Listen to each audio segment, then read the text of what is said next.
Hi, everybody. Oh my goodness. I just got a text and someone texted and said, are you doing the book club tonight? And I don't know how I forgot. I think we had such a busy day with Kindness Day. And then I got home from the dance studio and decided to finally sit down for a minute and then totally lost track of time. So my apologies. We are going to go ahead and get started. We are starting our book, A Boy Called Bat. And so every Thursday at 7 o'clock, we'll do Facebook Live here. And then on Tuesdays, we'll have different staff members from Somerset reading from the book. And we'll send those links out via email so that you can watch those videos at any time. So the video for tonight's live will also go out via email to everybody in case you missed it, since I'm 27 minutes late. So I am so sorry. We're going to go ahead and start. So if you have your book at home, take it out and follow along. We'll do chapters 1, 2, and 3 tonight. And then when we're done reading the 3 chapters, I do have a challenge for you where if you can complete the challenge, which will involve posting a picture onto our PTA's Facebook page, but you don't know of what yet, you can be in a drawing for some more Somerset Spiritware. So thank you, Lonson family, for being so understanding. I appreciate it. All right, you guys, let's go ahead and get started. Chapter 1, After School. Bixby Alexander Tam stared into the refrigerator, trying to decide what to eat. He knew that the longer he took, the more energy he was wasting, and Bixby Alexander Tam did not like to waste energy. But he also didn't like to eat leftovers, or cheese that had to be sliced, or any of the yogurt flavors in the fridge. "Bat, close the refrigerator door," yelled his sister Janie from the kitchen table, where she sat cutting out pictures from a pile of old magazines. Janie, he was sure, had eaten all the lemon and vanilla yogurts, and she knew he only liked the creamy ones, not the fruit on the bottom kind.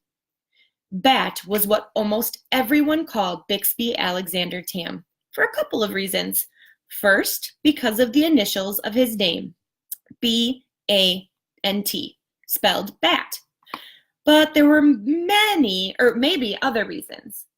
Bat's sensitive hearing, for one. He didn't like sounds. What was so unusual about that? And if Janie's old earmuffs happened to make an outstanding muffling device, was it that funny if he liked to wear them? There was also the way he sometimes flapped his hands when he was nervous or excited, or thinking about something interesting. Some of the kids at school seemed to think that was hilarious. And, of course, bats have wings, which they flap. So, between the initials and the earmuffs and the hand flapping, the nickname had stuck. And, truthfully, Bat didn't mind. Animals were his very favorite thing, better even than vanilla yogurt. "Janie, did you eat all the vanillas?" "Not all of them," Janie answered. She curved the scissors around the bent arm of the boy she was cutting out. "I saw you eat at least 2 or 3 of them." And there was a little picture on that page. Thanks for all of you that are joining us. "Did you eat the last vanilla?" "Yes," said Janie, and with a final snip, she freed the shiny paper boy. It was delicious. Of course it was delicious. All of the vanillas were delicious. "Well," said Bat, closing the refrigerator door a little harder than he needed to, "now there is nothing to eat." "I wouldn't say there's nothing to eat," teased Janie. She knew she wasn't supposed to tease him. "Well, I would," said Bat. "Nothing I want to eat." "Then you must not be very hungry." On Tuesdays and Thursdays, those are the same days as our reading club. On Tuesdays and Thursdays, after Mom drove Bat home from school, she had to go back to work for a couple more hours. It was Janie's job to watch Bat. Thursdays were the hardest, and today was a Thursday. Today is a Thursday. Connection. "Make me a snack," Bat demanded. "Make me a snack what?" "Make me a snack now." No, said Janie. Make me a snack, please. I don't have to say please, said Bat. Making me an after-school snack is part of your job. You don't have to say please to get someone to do their job. You do if you want them to do it well, said Janie. But she pushed back the magazines and stood up. Bat felt his elbows beginning to bend. He felt his hands getting ready to flap. I'm hungry, he said again. His voice sounded higher. Okay, said Janie. Don't fly away. I'll fix you peanut butter and jelly. Without the crust, Bat said. He felt better already. All right, so we'll start chapter 2. Hi, Donovan and Kaden, and hi, Eden, Gracie, and Annika. All right, chapter 2 is called Bat's Cave. If you have your book, take it out, follow along. We're on page 6. After finishing his snack, Bat went to his room. Bat's room was his favorite place in the whole world. In his room, Bat felt completely comfortable. Here, he knew where everything was. If something was in the wrong place, it was his own fault, because no one messed with his room but him. In the rest of their house, Bat's mom and sister knew to put anything that needed to go to Bat's room in one of 3 baskets: his clean laundry basket, his book basket, and his miscellaneous stuff basket. Miscellaneous was a great word and one of Bat's favorites. It meant all the extra stuff, so the miscellaneous stuff basket could have almost anything except clean laundry and books in it. When the baskets were full, Mom placed them in the hallway outside Bat's door. He took them into his room and unloaded them himself. Once, Mom had tried to reorganize his dresser drawers because she thought he could use some help.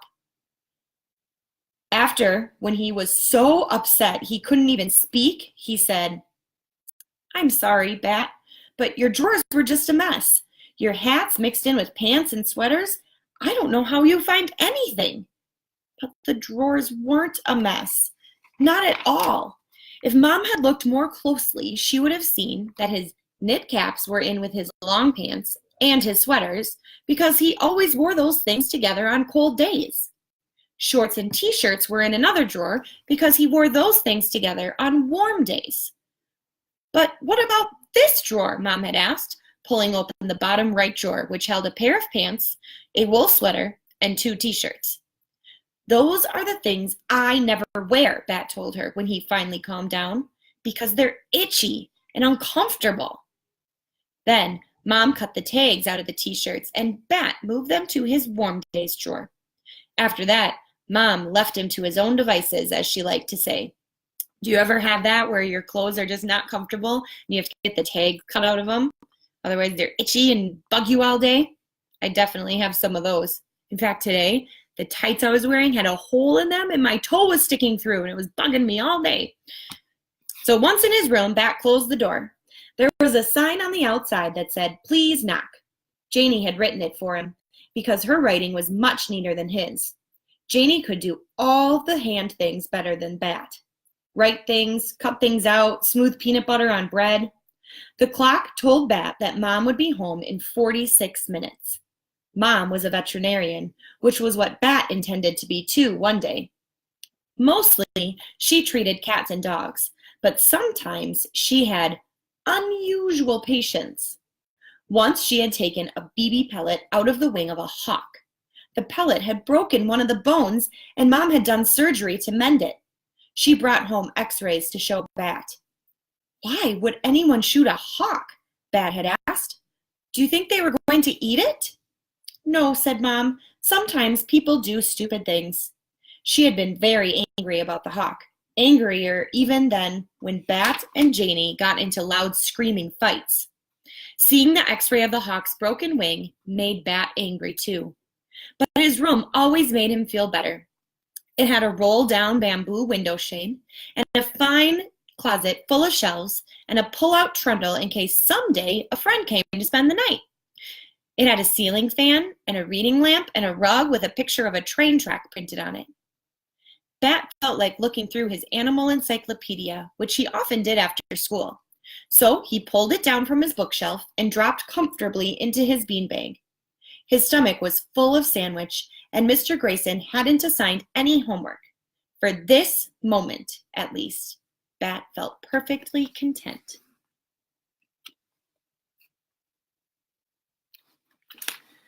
All right, so we're going to start chapter 3. This will be our last chapter for tonight. Hi, Maxine and Cooper.